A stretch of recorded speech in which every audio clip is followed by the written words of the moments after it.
Assalamualaikum warahmatullahi wabarakatuh.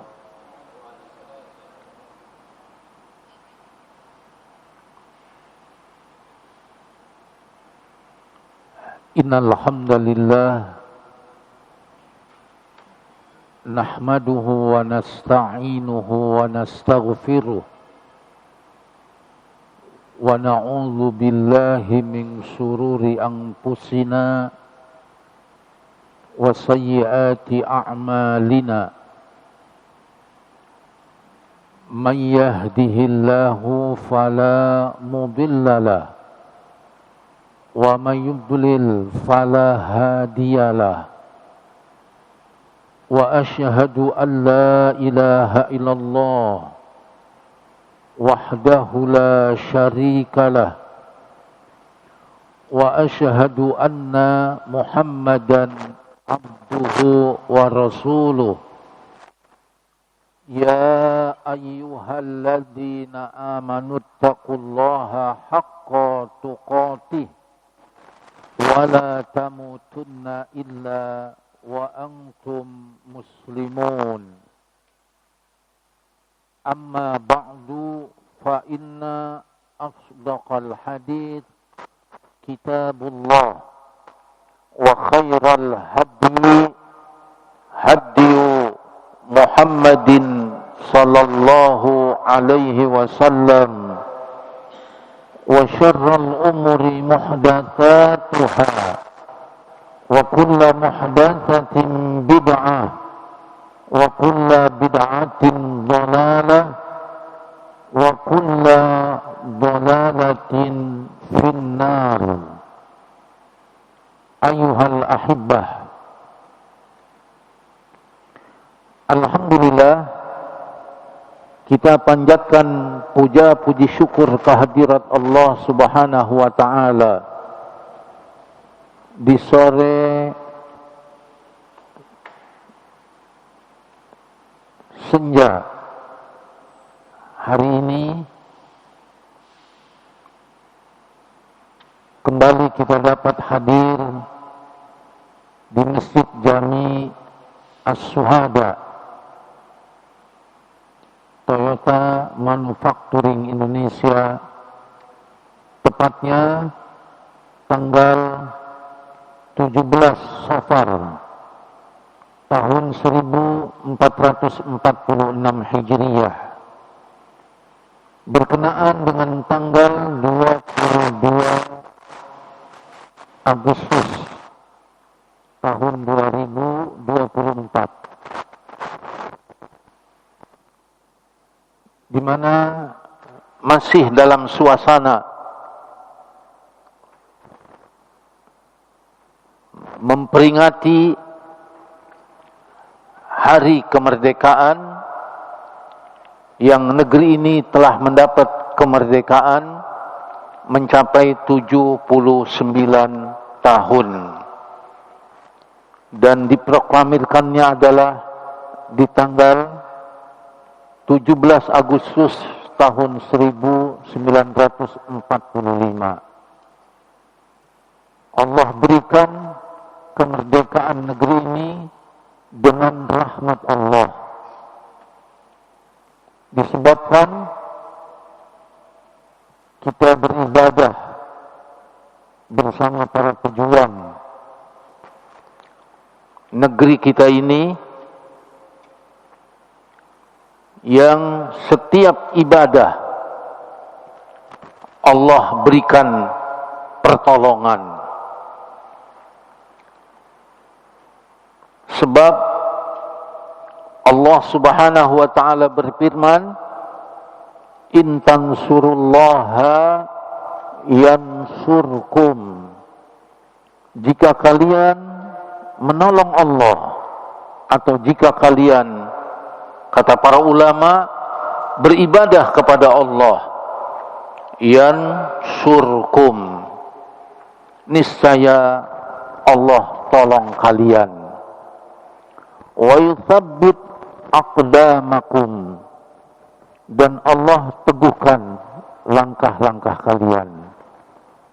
Alhamdulillah, dalam rangka mensyukuri kemerdekaan negeri kita ini, kita beribadah kepada Allah.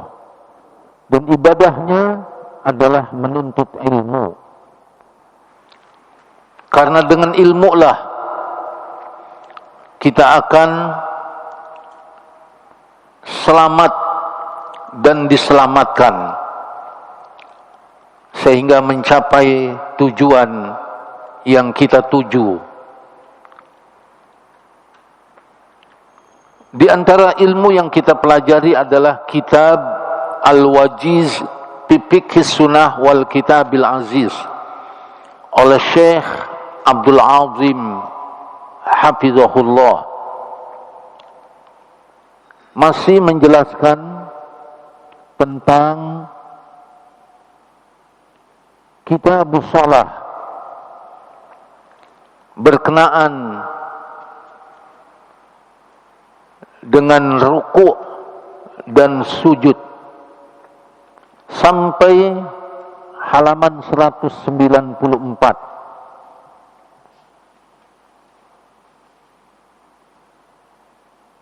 Bagian E, yaitu membaca tasbih pada ruku' dan sujud. Dikeluarkan hadisnya oleh Hudzaifah. Siapa Hudzaifah? Ibnul Yaman, seorang sahabat Nabi yang diamanati untuk menyimpan rahasia Nabi.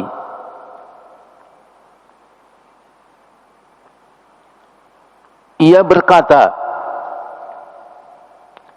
"Salaitu ma'an Nabi sallallahu alaihi wasallam." Saya salat bersama Nabi sallallahu alaihi wasallam, fakana yaqul fi ruku'ihi, maka pada rukuknya beliau Nabi sallallahu alaihi wasallam yaitu yaqul, mengucapkan subhana rabbiyal azim. Lihat, tidak memakai kata wa bihamdihi, karena ini yang sahih.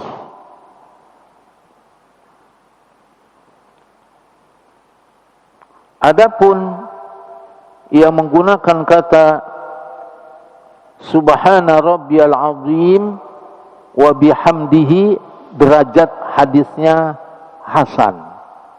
Namun yang sahih adalah ini, yaitu subhana rabbiyal azim ketika beliau ruku'. Kemudian wa fi sujudihi, dan di dalam sujudnya beliau mengucapkan subhana rabbiyal a'la. Dan dalam hadis-hadis lain memang ketika ruku' yaitu mengagungkan Allah, dan ketika sujud meninggikan Allah. Dan sepakat para ahli ilmu, apabila kita rukuknya mengucapkan subhana rabbiyal azim, maka sujudnya pun subhana rabbiyal a'la, tanpa menggunakan kalimat wa bihamdihi. Tetapi kalau kita rukuknya mengucapkan subhana rabbiyal azimi wa bihamdihi, maka sujudnya pun membaca subhana rabbiyal a'la wa bihamdihi. Dan apa rahasia ketika ruku dan sujud mengucapkan lafaz ini? Karena memang ruku dan sujud itu hanya milik Allah, bukan milik siapa-siapa.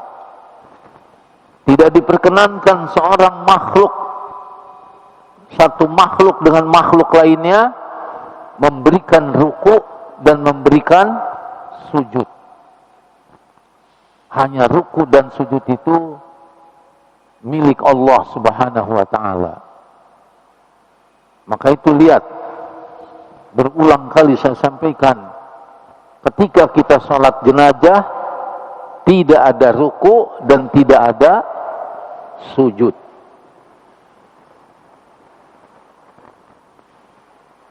Maka tidak ada jenazah lah. Maksudnya yang tidak ada jenazah lah kita boleh melakukan sholat yang menggunakan ruku dan sujud. Kembali, kalaupun kita sholat di hadapan jenazah, di mana jenazah itu sudah dikubur, lalu kita belum kedapatan untuk mensolatkan jenazah, maka di kitab Janaiz Nabi pernah mensolatkan jenazah seorang perempuan yang terkubur, yang dikubur, ya. Lalu Nabi solatkan di atas kubur, tidak memakai ruku dan tidak memakai sujud. Kenapa? Karena ada larangan, la tusallu ilal kubur. Jangan kalian sholat menghadap kubur. Maksudnya sholat yang menggunakan ruku dan menggunakan sujud. Wala tajlisu alaiha, dan jangan duduk di atas kubur. Karena kubur patut dimuliakan dengan tidak diduduki, dilangkahi, diinjak, ya. Bahkan kita masuk area kubur disunnahkan kita melepas sandal-sandal kita. Demikian, ya. Kita kembali kepada hadis ini, bahwa bacaan ruku subhana rabbiyal azim, bacaan sujud subhana rabbiyal a'la, tanpa menggunakan kata wa bihamdihi. Berarti yang selama ini kita pakai kata wa bihamdihi itu derajat hadisnya hasan. Ya. Kata Syekh Muhammad Nasiruddin Al-Albani rahmatullahu alaihi. Dan yang beliau katakan sahih ini yang tidak menggunakan kata wa bihamdihi. Hadis ini diriwayatkan oleh Imam An-Nasa'i dan Imam Tirmidzi dan diambil oleh penulis dari kitab Aunul Ma'bud.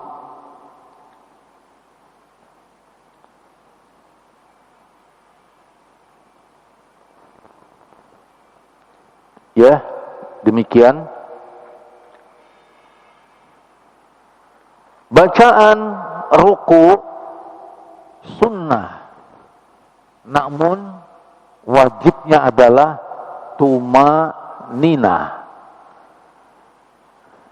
Ya, bacaan ruku sunnah, wajibnya adalah tumanina.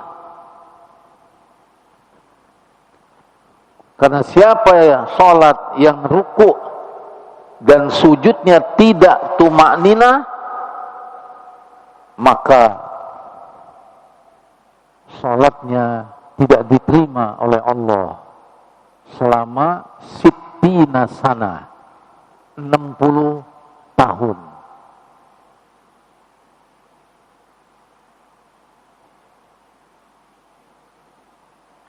Karena itu tumakninah wajib, bacaannya sunnah. Dan sunnahnya kita tegak di atas sunnah. Ya, sunnahnya kita tegak di atas sunnah. Karena Nabi mengatakan, salatlah kalian kama ra'aitumuni, sebagaimana orang-orang yang telah melihat aku usolli ketika aku sholat. Siapa yang melihat Rasulullah sholat? Yaitu sahabat Nabi kita Muhammad sallallahu alaihi wasallam. Ya, tumakninah wajib, maka itu ibadah itu tidak lepas dari wajib dan sunnah.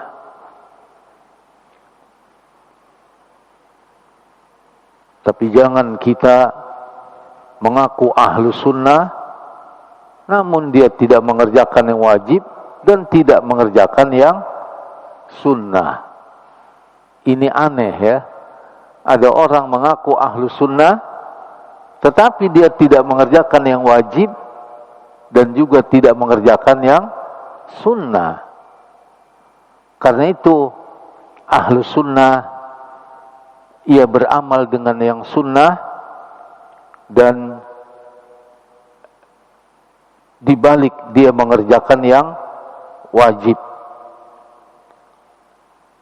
Karena setiap yang sunnah itu diikuti ya dengan yang wajib, dan kemudian disempurnakan lagi dengan yang sunnah. Gak mungkin orang ngerjain sunnah kalau dia gak ngerjain yang apa?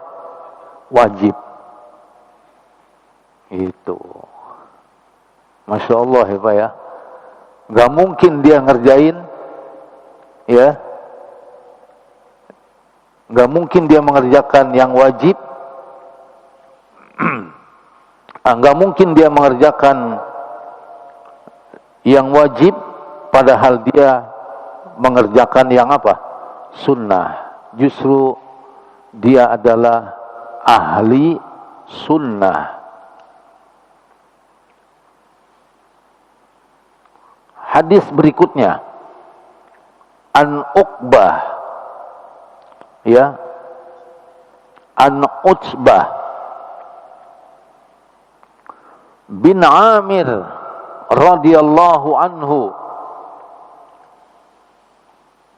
qal, ia berkata, kana Rasulullah sallallahu alaihi wasallam, adalah Rasulullah sallallahu alaihi wasallam, idza raka'a, apabila ruku, qal, seraya ia mengucapkan subhana rabbiyal azimi wa bihamdihi salasan. Ini kata siapa? Utsbah bin Amir.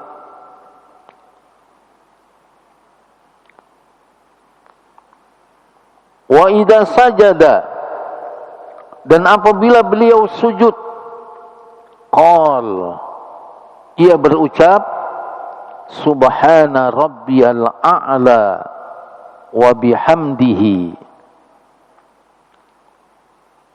Apa maknanya? Maha suci Rabbku dan yang maha agung,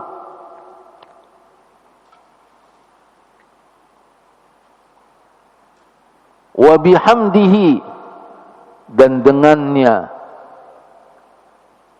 memuji Allah subhanahu wa ta'ala, dan pujian hanya untuknya, atau dan dengan memujinya, karena memang pujian itu hanya milik siapa? Allah. Lihat, alhamdulillahi, segala puji itu hanya milik siapa? Allah. Siapa Allah? Rabbul Alamin, pemelihara, pencipta, pengatur, penguasa daripada alam semesta. Makanya sesuatu yang kita kerjakan dimulai dengan bismillah, diakhiri dengan apa? Alhamdulillah. Karena itu setiap yang kita baca di dalam salat kita patut kita mengetahui makna yang terkandung di dalamnya. Kenapa demikian? Innal musalli yunaji rabbahu. Sesungguhnya orang salat itu terjadi dialog dengan Tuhannya, dengan Allah Subhanahu wa taala. Falyanzur bima yunajihi bihi. Maka perhatikanlah apa yang sedang dia dialogkan. Jadi nggak boleh pikirannya gentayangan kemana-mana. Jadi harus fokus kepada apa yang dia baca, ya, fokus kepada apa yang dibaca. Sehingga lihat, bacaan Nabi berbeda-beda. Ada subhana rabbiyal azim tanpa wa bihamdihi, ada subhana rabbiyal azim wa bihamdihi. Ini ada maksud supaya kita bedakan maksud mana, ya, yang dibaca pertama dan mana yang dibaca kedua, mana yang dibaca kedua dan mana yang dibaca pertama, ya. Jadi kalau semua menggunakan, ya, wa bihamdihi ketika ruku, maka sujudnya pun pakai wa bihamdihi. Kalau rukunya tidak menggunakan kata wa bihamdihi, maka sujudnya pun tidak pakai wa bihamdihi. Pertanyaan, bagaimana selama ini kita memakai hadis ini dari Utsbah, tapi saya belum tahu tentang hadis Hudzaifah. Ya, kembali kepada firman Allah, wa ma atakumur rasulu fakhudhuhu. Apa yang datang dari Rasul kepada kalian, ambil. Wa ma nahakum anhu pantahu. Dan apa yang dilarang, tinggalin. Tinggalin yang dilarang. Yang datang, ambil. Ya. Jadi sekali-sekali kita boleh pakai dengan tidak menggunakan kata wa bihamdihi. Karena kebiasaan kita selama ini kan pakai wa bihamdihi, Pak, ya. Masya Allah. Hadis ini diriwayatkan oleh Imam Baihaqi. Penulis tidak luput mengambil dari kitab Aunul Ma'bud. Dan penulis mengambil dari sifatus shalah, sifat salat Nabi yang dita'alib oleh Syekh Muhammad Nasiruddin Al-Albani. Karena penulis ini tahu Syekh Albani itu membuat sifat salat Nabi mendapat penghargaan dari Raja Saudi, dan terkenal kitab beliau dibaca di mana-mana, ya. Dan Syekh Albani seorang muhaddisin di zaman kita, dan ahli-ahli hadis itu sepanjang zaman ada, selalu ada. Ya, lahirlah murid-muridnya. Yang sekarang banyak datang ke negeri kita, murid-murid beliau, murid Syekh Albani. Seperti Syekh Salim bin Aid Al-Hilali yang sudah meninggal, yaitu Syekh Ali Hasan Al-Halabi. Banyak lagi yang lainnya. Yang sekarang ada di Indonesia yaitu Syekh Akrom, Syekh Musa Akrom. Ya, konon katanya sekarang ada di Jogja. Syekh Musa Akrom. Asik, Pak, kalau bicara. Ya, fasih, Masya Allah. Murid Syekh Albani rahmatullah alaih. Jadi jelas ya, yang sekiranya kita mau baca subhana rabbiyal azim saja nggak apa-apa tanpa wa bihamdi. Berikutnya, setelah mengucapkan Rabbana lakal hamdu, ketika berdiri i'tidal, setelah ruku dianjurkan membaca salah satu tambahan bacaan berikut ini. Ya, begitu kita bangkit dari ruku, Rabbana walakal hamdu. Tentunya kalau kita sholat sendiri atau jadi imam, mengucapkan Sami Allahu liman hamidah. Apa makna Sami Allahu liman hamidah? Allah telah mendengar bagi orang yang memujinya. Masya Allah.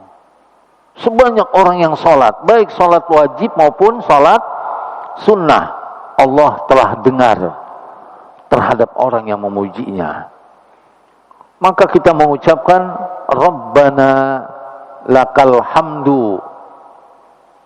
Boleh sampai di sini saja, dan boleh ada ziyadah. Apa ziyadah itu? Tambahan. Mil'us samawati, sepenuh langit itu pujian Allah. Wa mil'ul ardi, dan sepenuh bumi.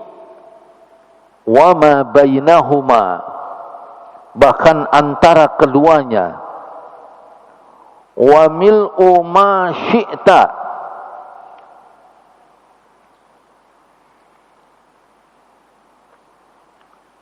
bahkan sepenuh apa yang engkau kehendaki. Min syai'in ba'du, dari sesuatu sesudah itu. Karena memang Allah itu senang dipuji.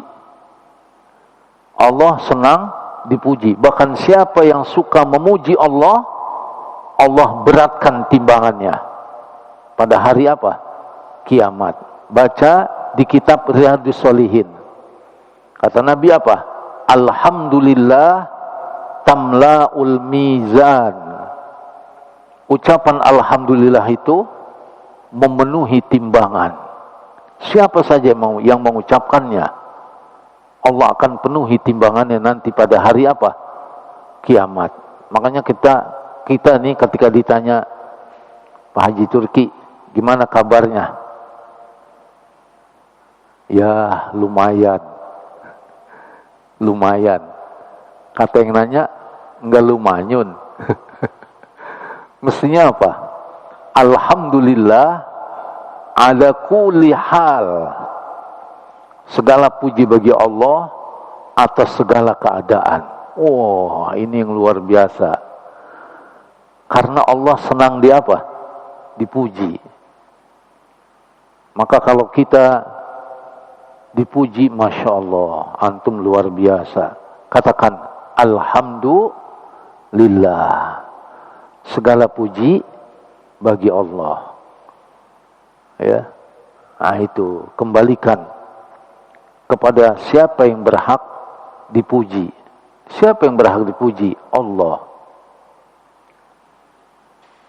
Gak ada agama seperti agama Nabi kita Muhammad Sallallahu Alaihi Wasallam. Ya, ini tambahan. Kalaupun dia hanya mengucapkan Rabbana walakal hamdu, boleh sampai di situ. Kalau ditambah mil'us samawati wal ar wa ma bainahuma wa mil'u ma syi'ta min syai'in ba'du. Ini luar biasa ya. Hadis ini diriwayatkan oleh Imam Muslim dalam kitab Mukhtasar. Apa Mukhtasar itu, Pak? Ringkesan. Ringkesan. Jadi Imam Muslim banyak meriwayatkan dengan riwayat yang sama diringkes. Ini dimuat kitab ini di dalam kitab Mukhtasarnya. Ya, karena memang sahabat satu dengan sahabat lainnya, kalau Nabi menyampaikan, mereka menulis apa yang keluar dari lisan Nabi. Masya Allah. Karena Nabi memerintahkan kepada mereka qayyidul ilma bil kitabah, ikatlah ilmu itu dengan tulisan. Ada lagi hadis mengatakan uktub, tulislah, ma kharaja minni illa haqqun, tidak keluar dariku kecuali yang hak, ditulis. Bahkan sampai ada sahabat Nabi, Pak ya, sahabat Nabi, namanya siapa? Unais. Ya, orang-orang sudah dapat satu hadis dari Nabi, dia belum dapat. Maka dikejar oleh Unais, Pak, hanya untuk dapat satu apa? Satu hadis. Walaupun berjalan 1 bulan lamanya, dengan menambatkan kendaraannya dan lengkap dengan bekalannya, berjalan 1 bulan hanya untuk mendapat satu hadis. Sore ini kita dapat berapa hadis, Pak?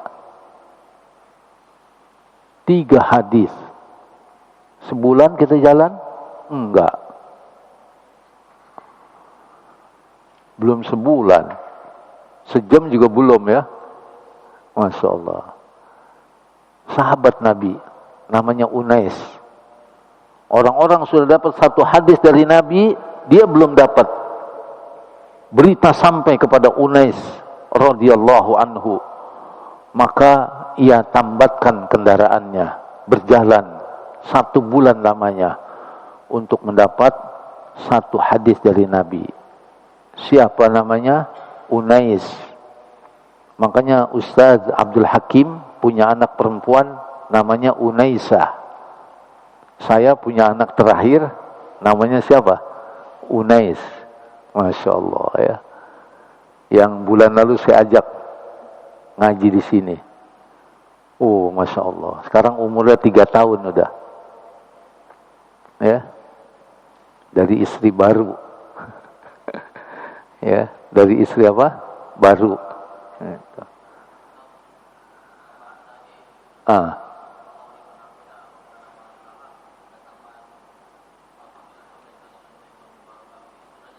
Banyak ada di sifat salat Nabi. Ya. Rabbana lakal hamdu, ya, hamdan katsiran thayyiban, sampai malaikat-malaikat berebut untuk menulis. Dan Nabi dikabarkan adanya para malaikat, ya, berebut untuk menulis hadis itu. Dan ditetapkan oleh Nabi, maka jadi takrir. Ini jangan dianggap oleh sebagian yang berpendapat tuh apa yang enggak ada dari Nabi, sahabat mengamalkannya dan melakukannya. Iya, tapi dibenarkan oleh Nabi, maka menjadi takrir, menjadi ketetapan. Bukan dengan alasan apa-apa yang enggak ada pada Nabi lalu kita boleh beramal-amal. Kemudian kita mau menyamakan diri kita dengan sahabat Nabi. Siapa kita? Ya, siapa kita? Seolah kita mau menyamai diri kita dengan sahabat. Gak mungkin sampai. Jangan satu separuhnya pun gak sampai. Walaupun kita menginfakkan emas sebesar gunung apa? Uhud. Itu gak boleh ya. Banyak ya bacaan ruku, bacaan bangkit dari ruku ketika i'tidal di sifat salat Nabi oleh Syekh Albani. Dan hadis ini di samping diriwayatkan oleh Imam Muslim, juga Imam An-Nasai penulis tidak luput mengambil dari kitab Aunul Ma'bud. Jika mau tambahan di atas sudah cukup. Dan jika mau lagi, sempurnakan dengan tambahan berikut ini. Ahlas sana'i wal majdi. Engkau adalah yang berhak mendapat pujian dan keagungan.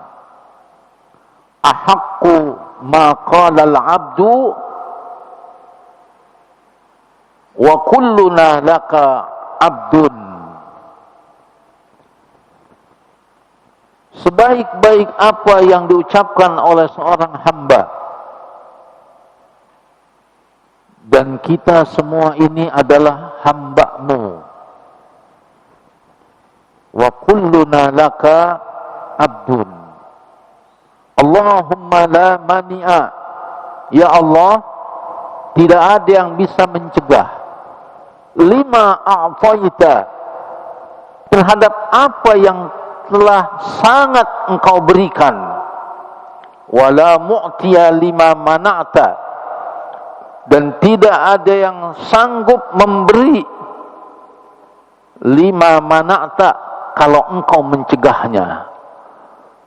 Ini kita betul-betul mentauhidkan Allah dengan nama dan sifatnya. Ya. Jadi kalau Allah memberi, tidak ada yang bisa apa? Menghalangi. Kalau Allah mencegah, ya, tidak ada yang bisa mencegah kalau Allah memberi, dan tidak ada yang bisa memberi kalau Allah mencegah. Ini akidah, ya. Jadi kita jangan putus asa. Shadaqa Rasulullah, maha benar Rasul. Saya berangkat kayak Gatot Kaca, pulang kayak apa? Arjuna. Padahal semua udah saya kerahin, tapi kehendak beda. Maka itu lihat, Allahumma la mani'a, tidak ada yang sanggup mencegah lima a'taita, kalau Engkau memberinya. Wala mu'tiya, tidak ada yang bisa memberi lima mana'ta, kalau Allah mencegahnya. Jangan nih cuma masalah yang anggapan kita sebuah rizki, ya, sebuah apa? Rizki, sebuah hidayah saja, semua atas kehendak siapa? Allah. Walaupun Nabi berkeinginan agar pamannya dapat hidayah, tapi Allah katakan apa? Innaka la tahdi, sesungguhnya engkau tidak bisa memberikan hidayah man ahbabta, kepada orang yang sangat engkau cintai. Tapi Nabi ngajak kepada hidayah, beramal di atas hidayah, memintakan kepada Allah supaya dapat apa? Hidayah. Namun Allah punya kehendak lain. Ya. Wala yanfa'u dzal jaddi minkal jadd. Ini apa artinya?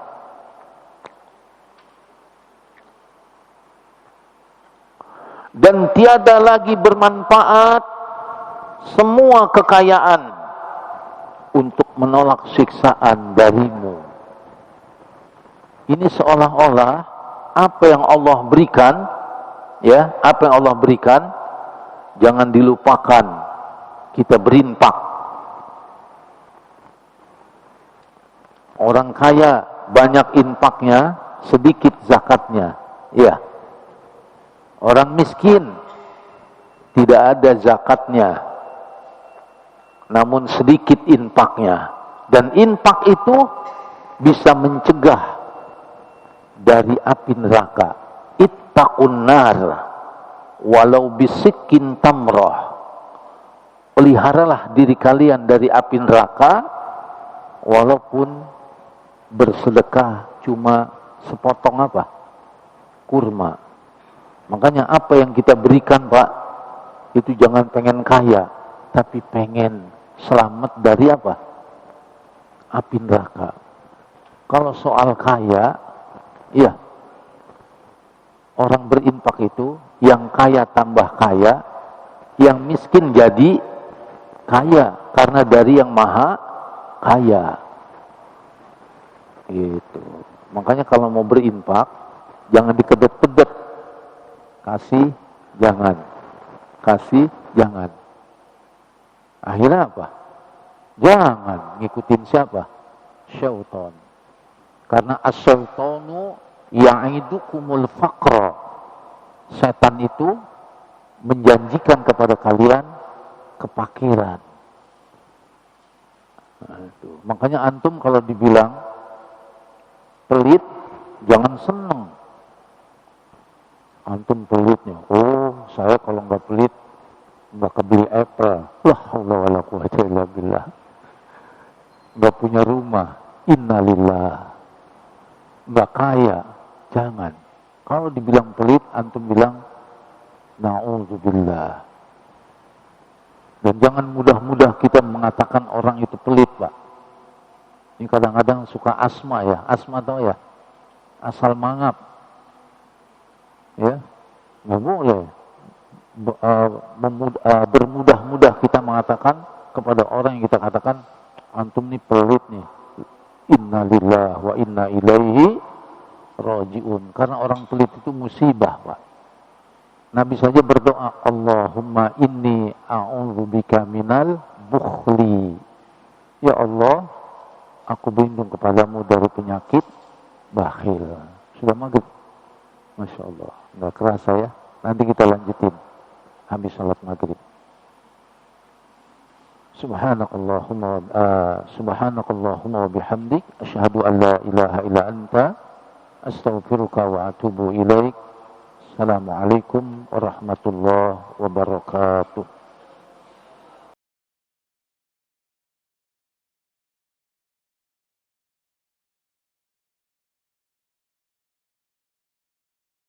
Assalamualaikum warahmatullahi wabarakatuh.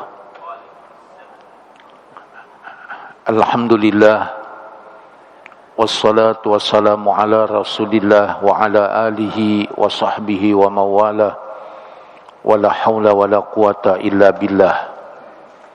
Jamaah Masjid As-Suhada yang dirahmati Allah subhanahu wa ta'ala, mari kita kembali melanjutkan bacaan kitab Al-Wajiz fi Fiqh Sunnah wal Kitabil Aziz. Dan alhamdulillah kita dapat kembali hadir, duduk sampai waktu sholat isya. Ini merupakan nikmat besar karena kita menyenangi atau senang duduk di majelis, terutama di masjid yang kita cintai ini. Dan ini merupakan hal yang penting buat kita, apalagi kalau kita melihat bapaknya Syekh Abdul Razak, yaitu bapaknya Syekh Abdul Razak. Beliau duduk habis sholat asar hingga maghrib. Dari maghrib selesai dengan sholat sunnahnya, beliau duduk sampai waktu sholat isya. Hingga berjalan 20 tahun lamanya. Itu bapak dari Syekh Abdul Razak. Mudah-mudahan kita bisa seperti beliau.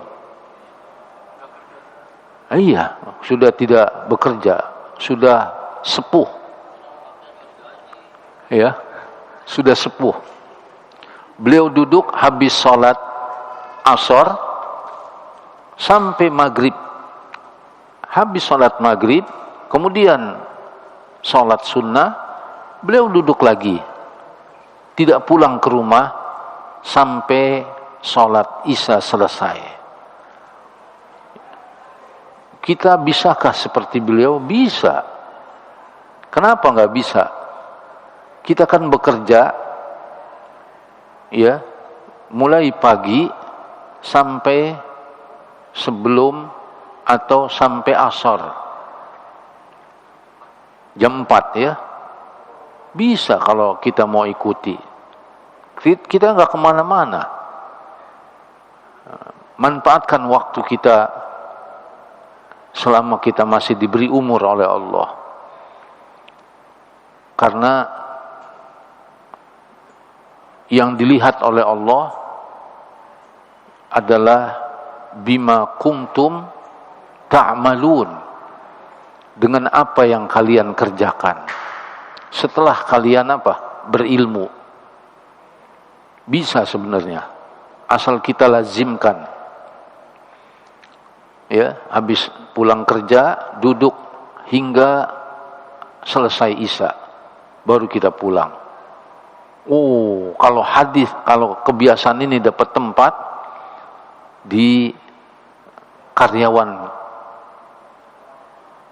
Toyota Manufacturing ini, Masya Allah, mungkin masjid ini penuh, semarak ya, gitu. Seperti bapaknya Syekh Abdul Razak, ya, itu. Beliau duduk dari habis sholat asar sampai waktu apa? Isya. Bisa. Habis Isya kita mau kemana pulang atau ada yang lain. Itu panjang Isya itu. Kalau kita enggak, sholat Isya aja terlambat. Alasannya Isya itu ila nisfil lail, sampai pertengahan malam. Itu. Memang Rasulullah sekali-sekali beliau melaksanakan sholat Isyanya di tengah malam. Tapi bukan berarti beliau tidur. Bahkan sahabat menunggu Nabi keluar dari rumah menuju masjid untuk sholat Isya hatta tahfiqa ru'usuhum, sampai terangkuk-angkuk kepala mereka. Ya, begitu Nabi keluar baru qomat sholat Isya dimulai. Itu. Kalau di kita belum pernah terjadi, ya, sholat Isya sampai tengah apa? Malam. Ini udah tepuk tangan aja, orang cepat jadi apa? Imam. Sahabat itu menunggu Nabi keluar dari rumah sampai terangkuk-angkuk kepala mereka, menunggu Nabi. Nggak ada yang berani jadi imam selama masih ada siapa? Nabi. Senang mereka kalau diimami Nabi. Nabi, ya nggak? Luar biasa ya. Kita aja yang jauh dari Nabi senang senang dengan Nabi, apalagi mereka, ya, yang sewaktu-waktunya melihat siapa? Nabi kita Muhammad sallallahu alaihi wasallam. Makanya Nabi bersabda, tuba liman amanabi walam yaroni. Gitu. Beruntunglah orang yang beriman kepada Nabi walaupun dia tidak melihat aku. Summa tuba, masuk surgalah dan berbahagialah.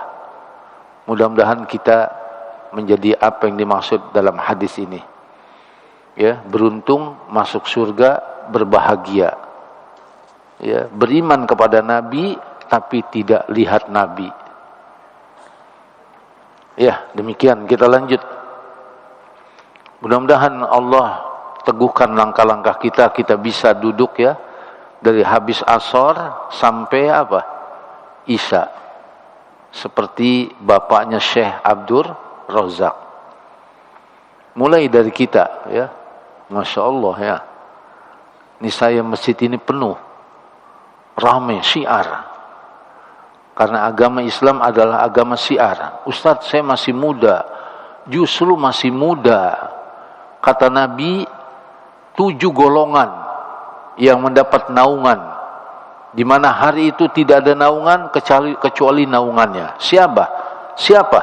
Salah satunya wasyabun nasa'a fi ibadatillah.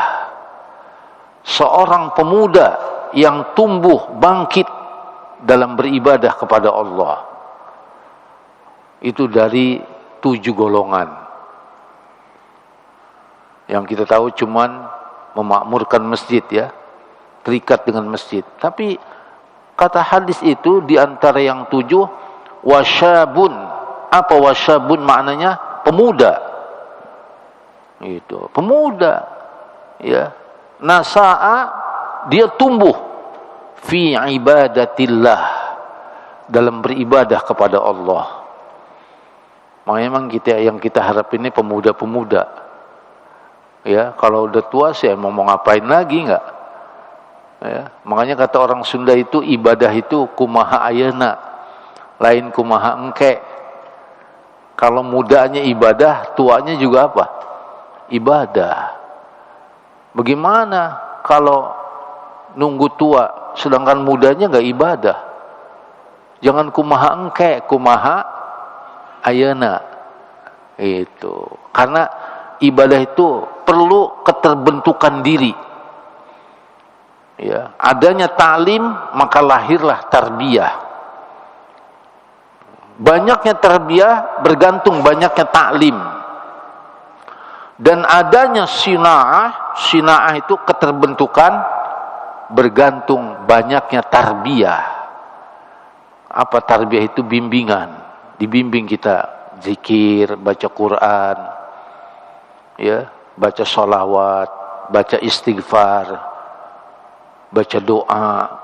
Kalau nggak doa nggak enak, karena udah terbentuk. Kalau nggak zikir nggak enak. Sholat sunnah, kalau nggak sholat sunnah nggak enak. Jangan gibah, bicaranya yang baik, yang enak kalau bicara. Nanti bicara yang nggak baik nggak enak kita, karena udah terbentuk diri bicaranya yang baik terus. Nah ini ya. Kita lanjut pada hadis ini.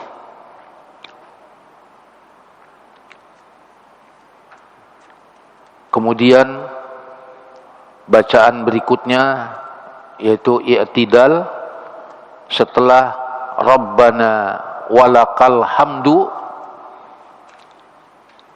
Ada lagi hamdan katsira thayyiban.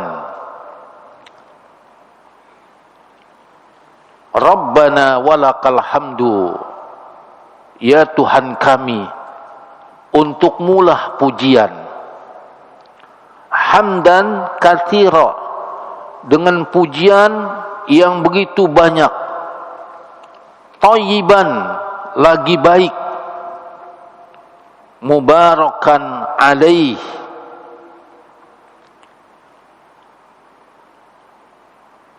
dan berbarokah alaihi, atasnya.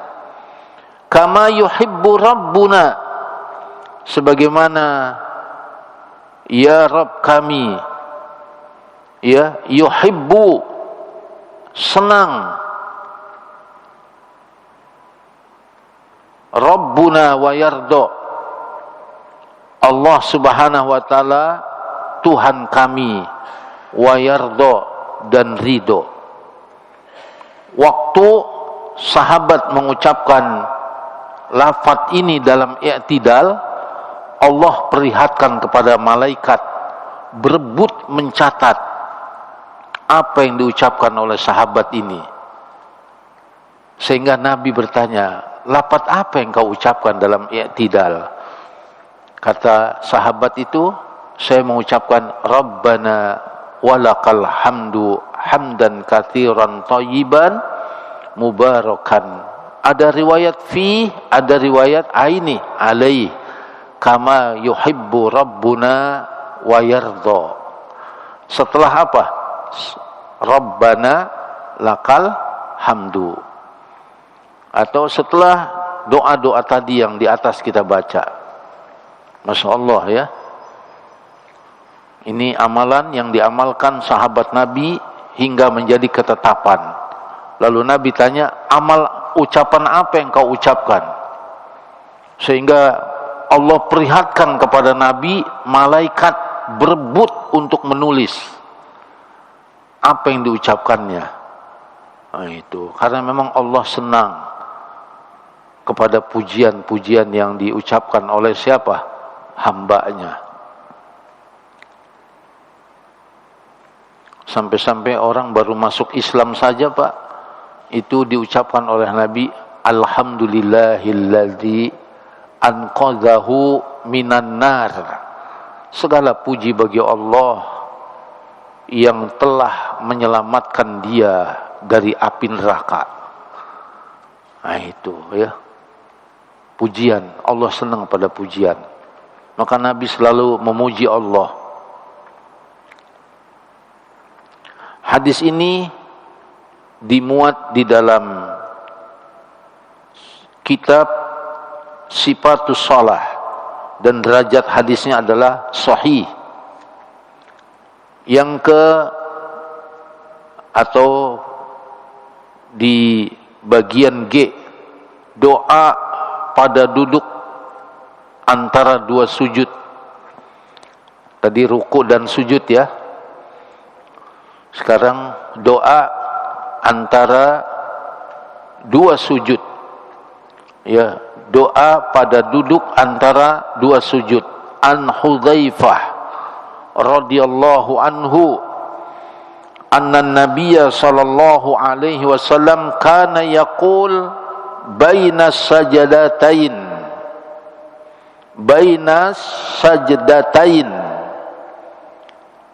dari Hudzaifah radhiyallahu anhu bahwa Nabi sallallahu alaihi wasallam yakni mengucapkan ketika duduk antara dua sujud, apa yang Nabi ucapkan? Rabbighfirli, Rabbighfirli, Rabbighfirli. Berapa kali? 3 kali. Ya, hadisnya sahih, diriwayatkan oleh Imam Ibnu Majah. Ini sekali waktu kita amalin hadis ini. Rabbighfirli, Rabbighfirli, Rabbighfirli. Ya Allah, ampuni aku. Ya Allah, ampuni aku. Ya Allah, ampuni aku.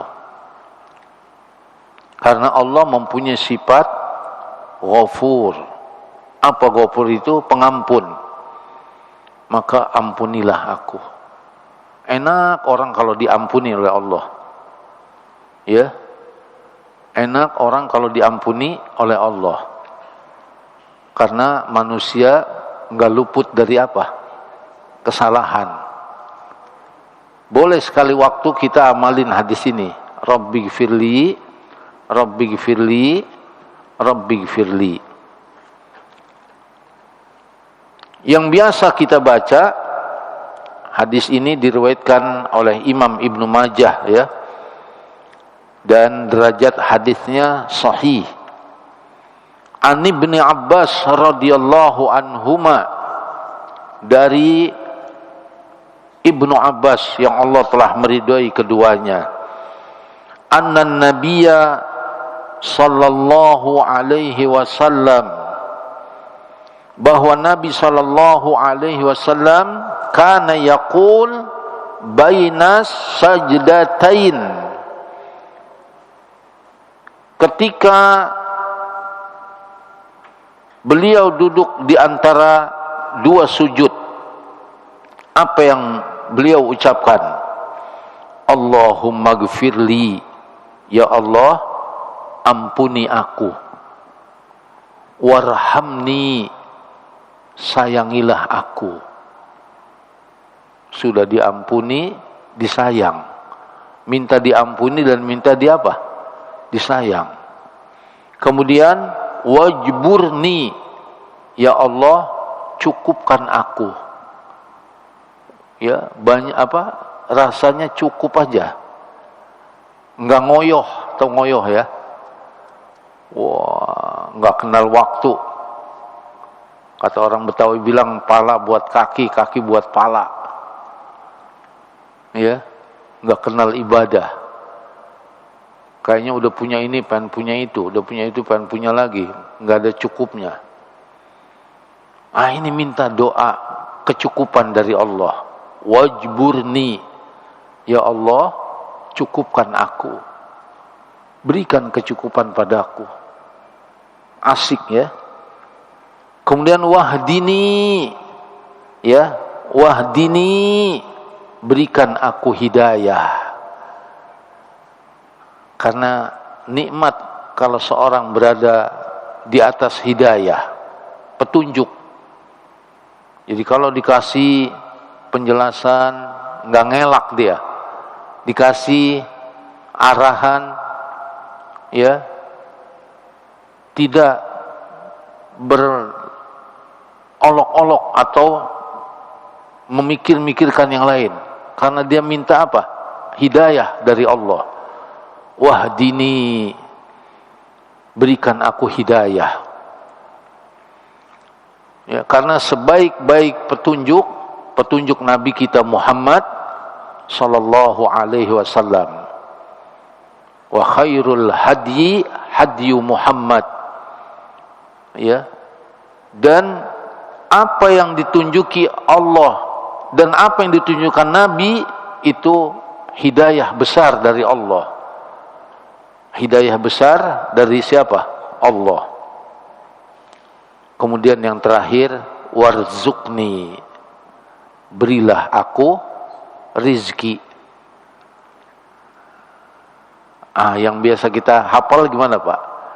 Rabbi firli, ya, warhamni, wajburni, warfa'ni, wahdini, wa'afini, warzuqni. Atau Rabbi firli, warhamni, wajburni, warfa'ni, wahdini, wa'afini, wa'fu anni. Itu kata Syekh Albani, kata wa'fu anni derajat hadisnya doif. Ya, yang ada wa'afini, selamatkan aku. Itu. Rabbi firli, ya Allah, ampuni aku. Warhamni, sayangi aku. Wajburni, berikan aku kecukupan. Wa'afini, warhamni, ya, wa'afini, berikan keselamatan atasku. Wahdini, berikan aku hidayah. Warzuqni, berikan aku rizki. Sempurna sekali nih. Makanya sholat harus diperhatiin kepada apa yang kita baca. Sama dengan baca Quran. Quran juga kan kalamullah. Allah katakan, afala yatadabbarunal Quran. Apakah kalian tidak mentadaburi Al-Quran? Maksudnya memperhatikan apa yang kita baca dari Al-Quran itu. Kata Allah, am'ala qulubin aqfaluha, atau Allah telah mengunci hati-hati kalian. Jadi kita harus tahu tuh Pak, apa yang kita baca dalam Al-Quran. Dimulai dari suratul Fatihah, surah Al-Baqarah, sampai surah Al-Ikhlas, Al-Falaq, dan apa? An-Nas. Apalagi kalau sampai kita menghafal, kalamullah. Kata Nabi apa? Fa inna ahsanul kalam kalamullah. Sebaik-baik perkataan siapa? Allah. Seahsan-ahsan kalam, yaitu kalamullah.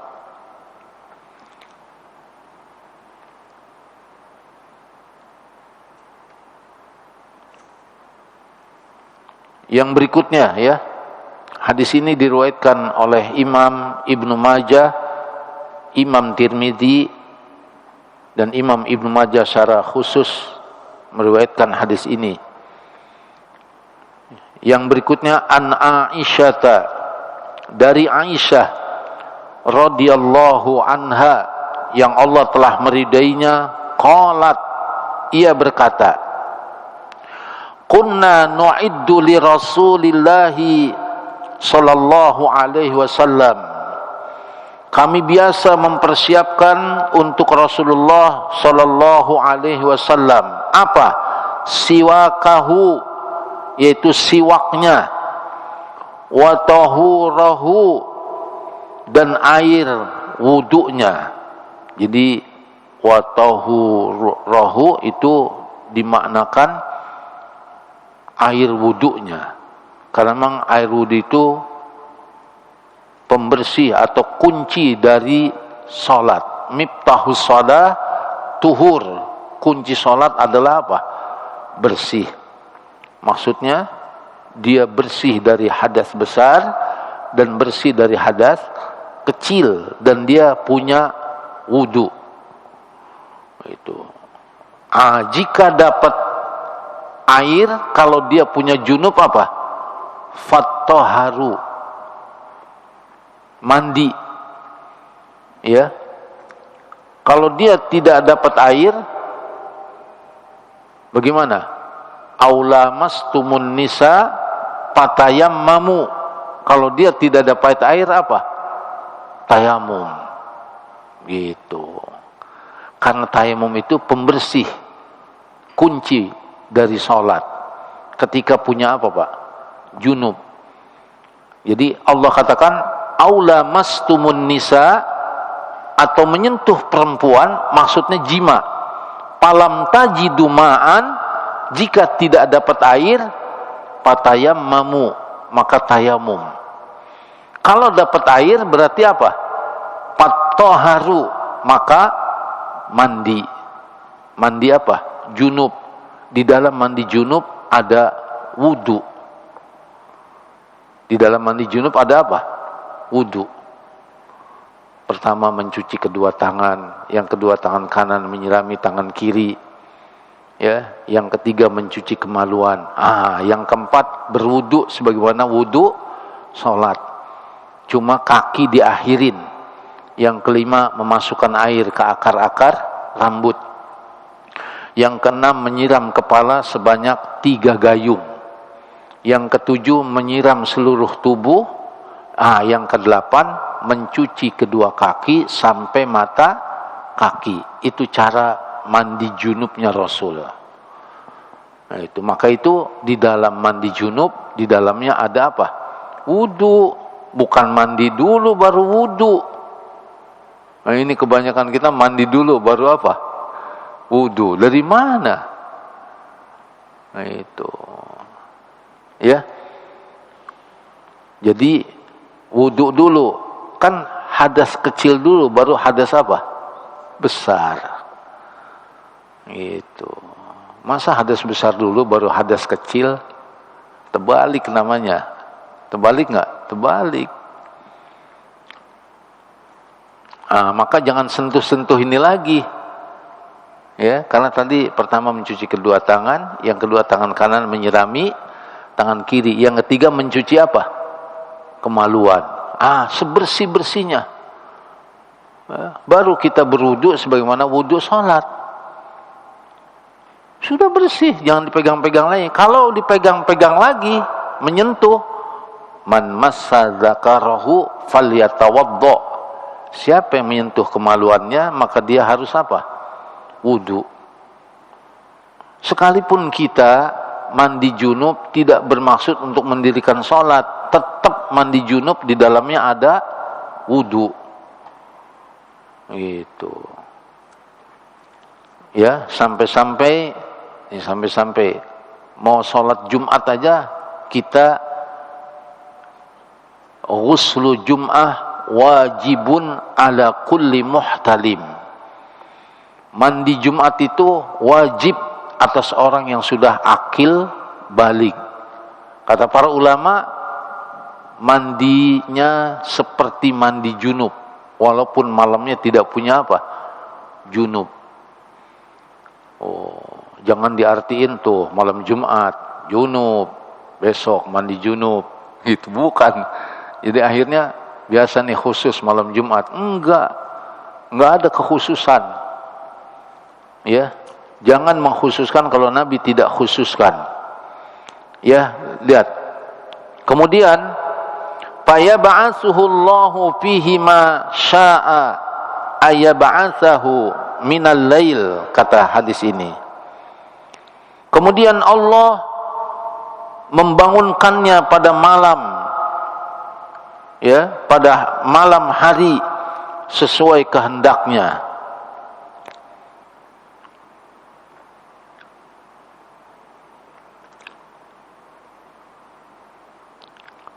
Ayab'atsahu minal lail Kemudian Allah membangunkannya pada malam hari sesuai kehendaknya.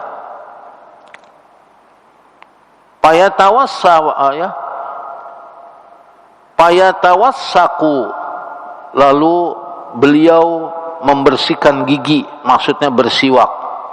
Wa yatawaddau, dan berwudu. Siapa yang menyediakan? Aisyah radhiyallahu anha. Aisyah, ya.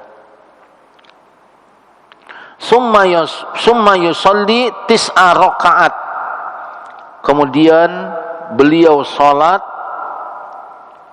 9 rakaat. Ini witir namanya. 9 rakaat witir. Ya. La yajlisu fihinna illa inda as-saminah. Dan beliau tidak duduk kecuali pada 8 rakaat. Masya Allah. Jadi nggak putus ya, Nabi itu sholat Pak. 9 rakaat witir. Di rakaat ke-8 Nabi duduk, berdiri lagi rakaat ke berapa? 9. Jadi tahajudnya berapa? 2. Makanya disebut di dalam kitab Risalatul Ramadan oleh Syekh Abdullah Al-Jarullah, kalau kita memilih witir yang 9, nggak putus Pak. Ini hadisnya. 8 rakaat duduk, berdiri lagi, tasahud apa? Akhir. Kalau ngambil yang 7, 6 rakaat duduk, berdiri lagi, tasahud akhir. Kalau ngambil yang 5, 4 rakaat duduk, berdiri lagi, tasahud akhir. Kalau ngambil yang 3, jangan disamai dengan sholat apa? Maghrib. Langsung 3 rakaat 1 salam. Atau 2-1 gitu ya, dipikihin. Maka ada yang ngomandoin sholatu sunnatan witri rakaataini gitu kan ya. Jami'ah rahimakumullah gitu kan. Kata makmumnya la ilaha illallah Muhammadur Rasulullah. Emang enak ya enggak? Jamaah batuk-batuk. Enggak ada contohnya. Baru sallu sunnatan witri, sallu sunnatan witri rakaatan. Rakaatan berarti berapa? 1. Kalau rakaat ini 2. Dibagi 2. Nah, itu. Jadi 23 ya. Katanya ikut Umar bin Khattab. Dibeda-bedain tuh. Kalau yang 11 ikut Nabi, dikotak-kotakin. Padahal derajat hadis 23 itu dhaif. Yang sahih berapa? 11. Ya. Nah ini, jadi sholat witir langsung 9. Berarti tahajudnya berapa? 2. Witir 7. Tahajudnya berapa? 4. 2 rakaat salam, 2 rakaat salam. Ya, sholat witir 5. Berarti tahajudnya 6. Sholat witir 3. Berarti tahajudnya berapa? 8. Sholat witir 1. Berarti tahajudnya 10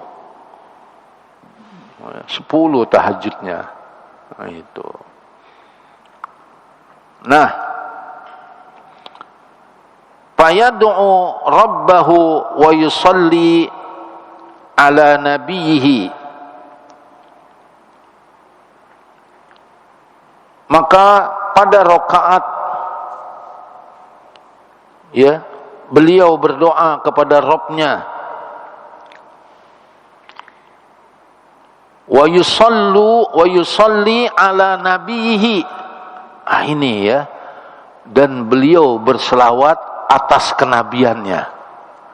Maka kalau ditanya, apakah Nabi berselawat? Iya, Nabi berselawat. Itu. Jangan Nabi, Allah dan malaikat saja apa? Berselawat. Innallaha wa malaikatahu yusalluna 'alan nabi. Sesungguhnya Allah dan para malaikat berselawat kepada Nabi. Nabi ya berselawat atas dirinya. Allahumma salli ala Muhammad wa ala ali Muhammad.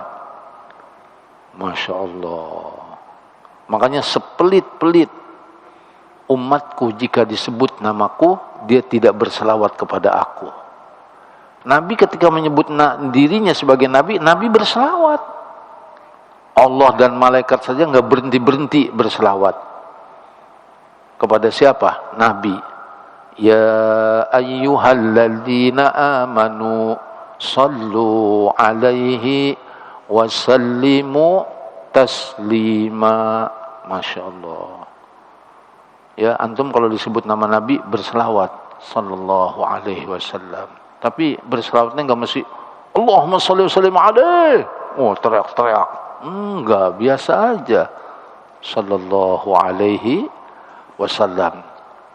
Siapa yang berselawat kepada Nabi 1 kali, Allah berikan rahmat 10 kali. Allah berikan apa?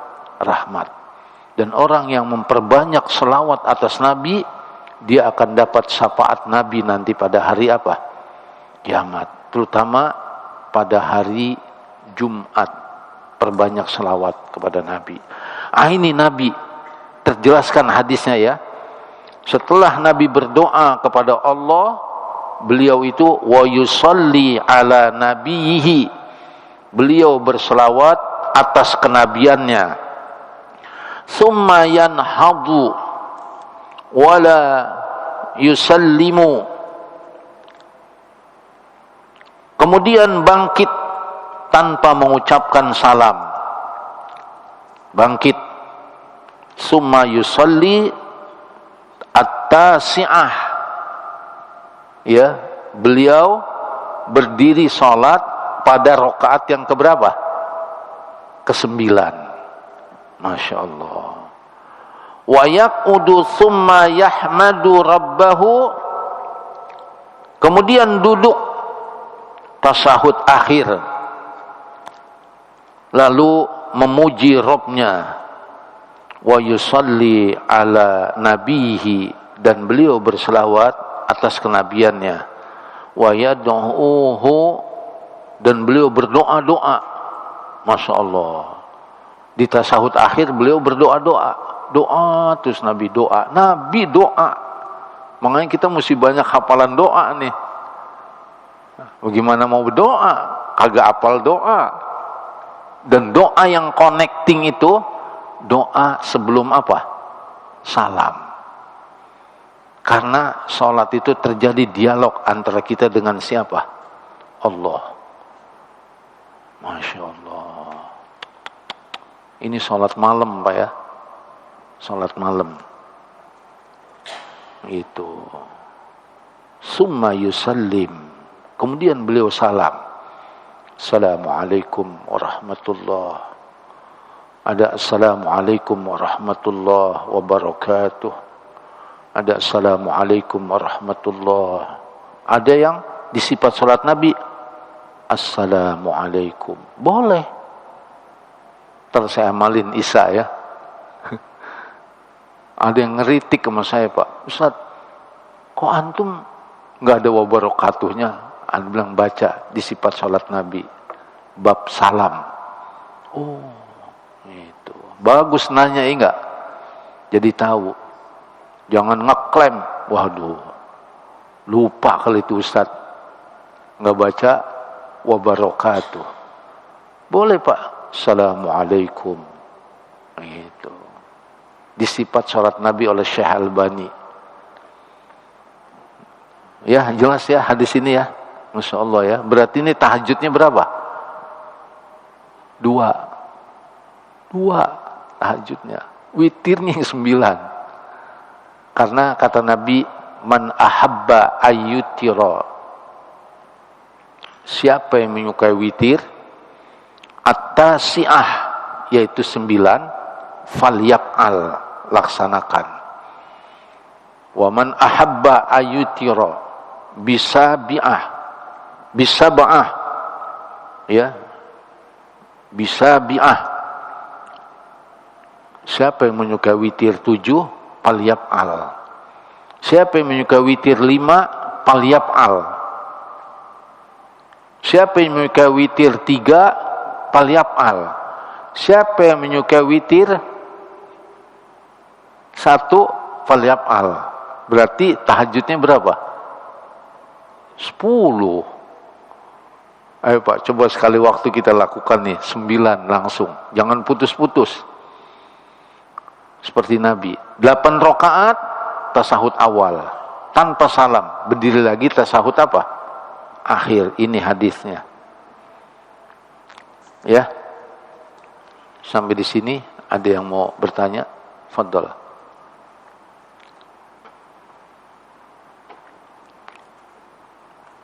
Hadis ini dimuat dalam kitab Mukhtasar Muslim, ya, dan diriwayatkan secara khusus oleh Imam Muslim. Ya, fadhal Pak, yang mau bertanya.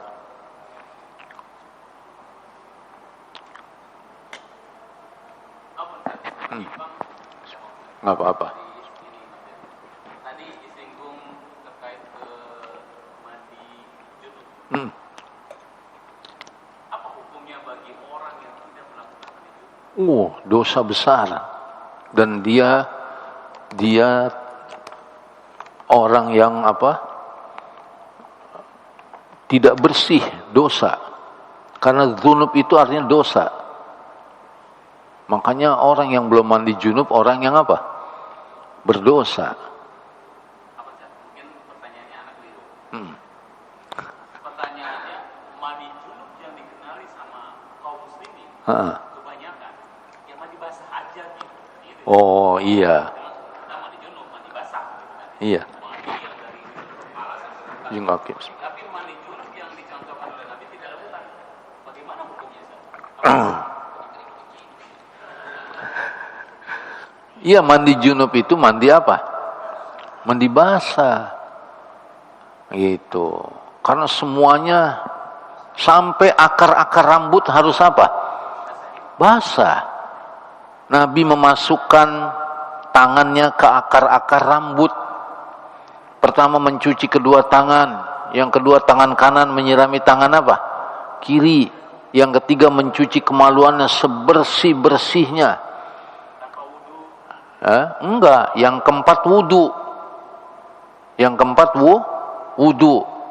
Yang kelima baru memasukkan air ke akar-akar rambut. Itu disebut mandi basah. Tegas lagi. Maksud Anda, stepnya itu juga seperti yang kita pelajari sekarang. Iya. Jadi hanya mandi saja. Karena kebanyakan masyarakat seperti itu.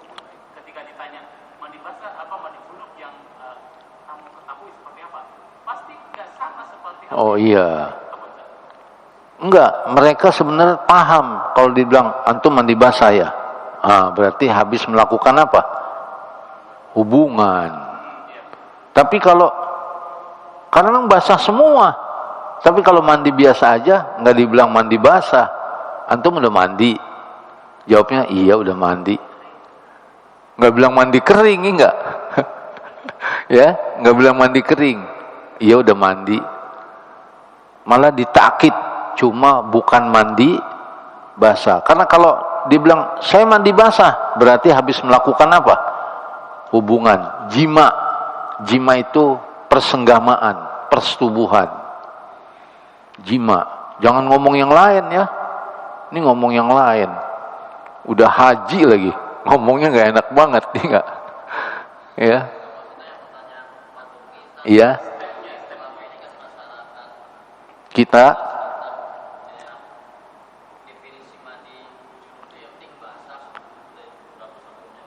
Oh iya.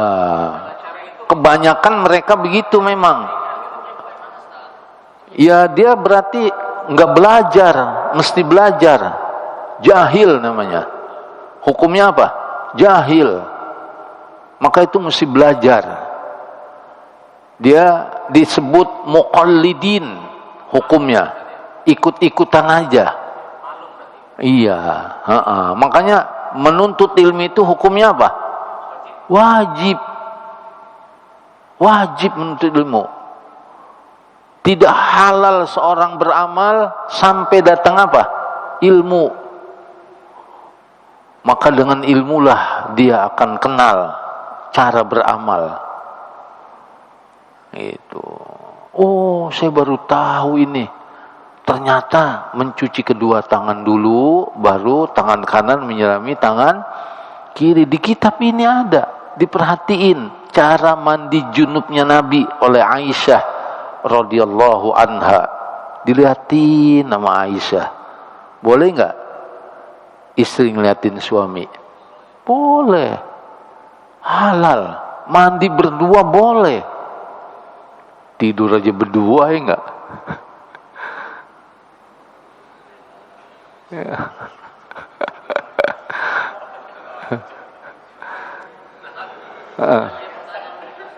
Iya.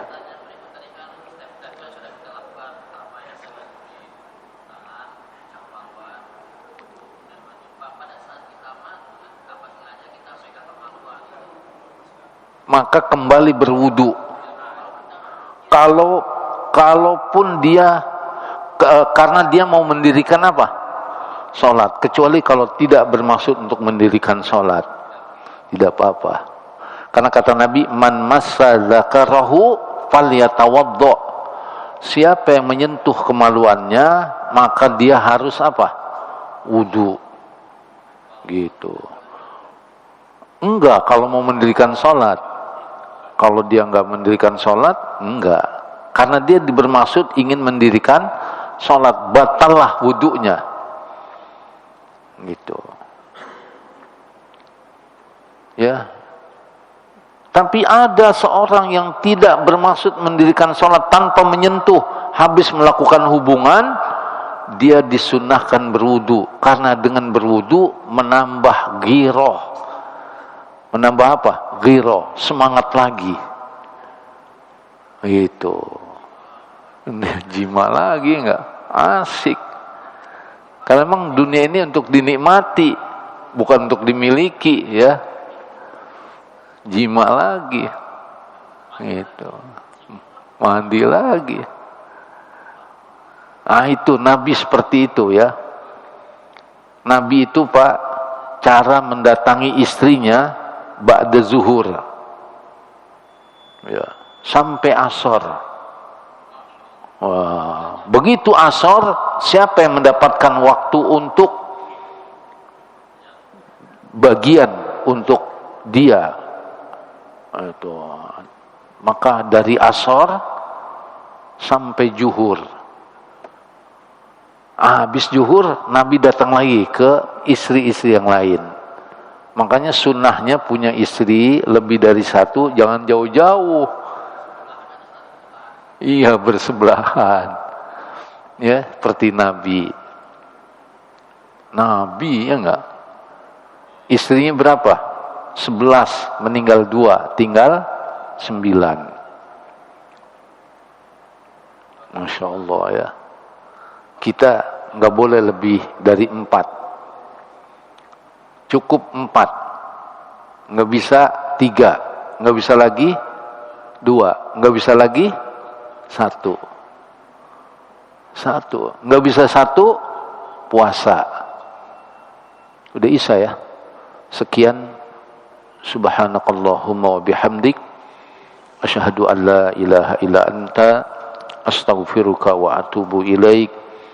Assalamualaikum warahmatullahi wabarakatuh.